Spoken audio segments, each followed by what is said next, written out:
Welcome to Kaumudy Global. Indian military commands form Tetra group. I'm Anjana and let's know why.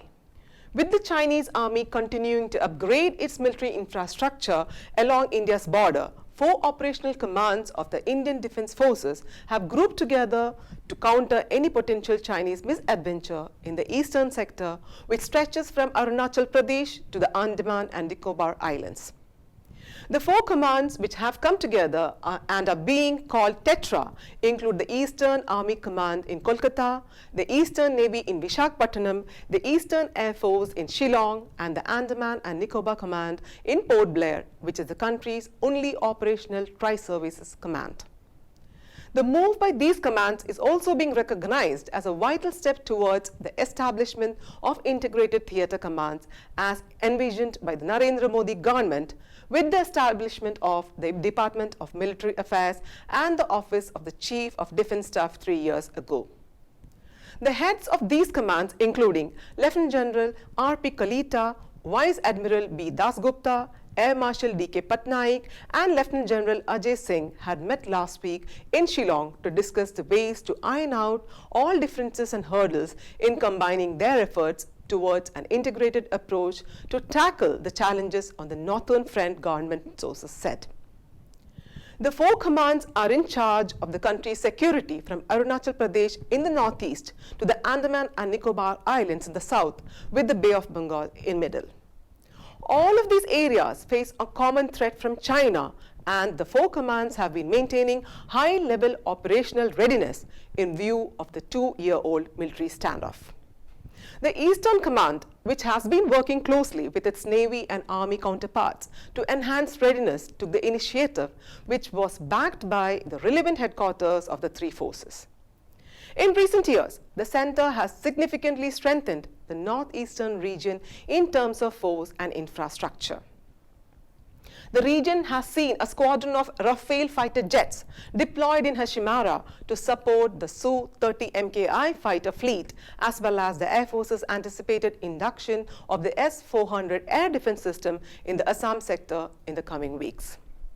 The Army's deployment has been bolstered as well. In the midst of the continuing military stalemate with China, the Indian Army has relocated 6 of its divisional operational missions from Ladakh to Arunachal Pradesh, shifting their focus away from the Pakistan front and towards China. The Indian Army has been rebalancing and realigning its forces, which were previously more prepared for the Pakistan threat than the challenges from the northern frontier. The military standoff with China has lasted more than 2 years since the Chinese side attempted to unilaterally change the status quo by massing troops against Indian installations. 1 division from Rashtriya Rifles was taken out from counter-terrorism roles from Jammu and Kashmir and has now been deployed in the eastern Ladakh sector and would be there along with the 3 divisions already based there, according to top government sources. Down below in Uttarakhand, a division from a strike corps of Haryana has been reassigned to the Central Command to look after the central sector where the Chinese have been staking claims. To bolster the Northern Command, the Indian Army has also assigned 2 divisions of the 1 strike corps to take care of the Ladakh sector as additional or reserve forces. The 1 strike corps was earlier totally focused on the Pakistan front, but now will shift its focus towards the northern borders. The 17 Mountain Strike Corps has been fully dedicated to the eastern areas along the line of actual control and is now responsible for the entire northeast. According to the reports, it has also been allocated an additional division based in Jharkhand.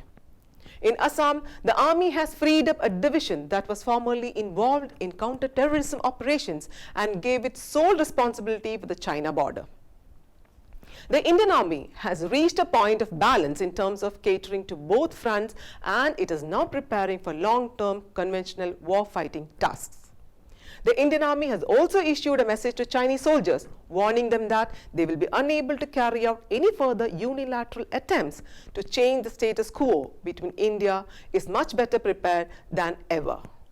In Ladakh, India and China are engaged in a standoff with forces deployed on opposite sides of the LAC. The problem is being discussed at both the political and military levels, but forces are poised to deal with any mishaps by the Chinese People's Liberation Army. This is Anjana signing off. Do like and share this video. For further updates, subscribe to Kaumudy Global.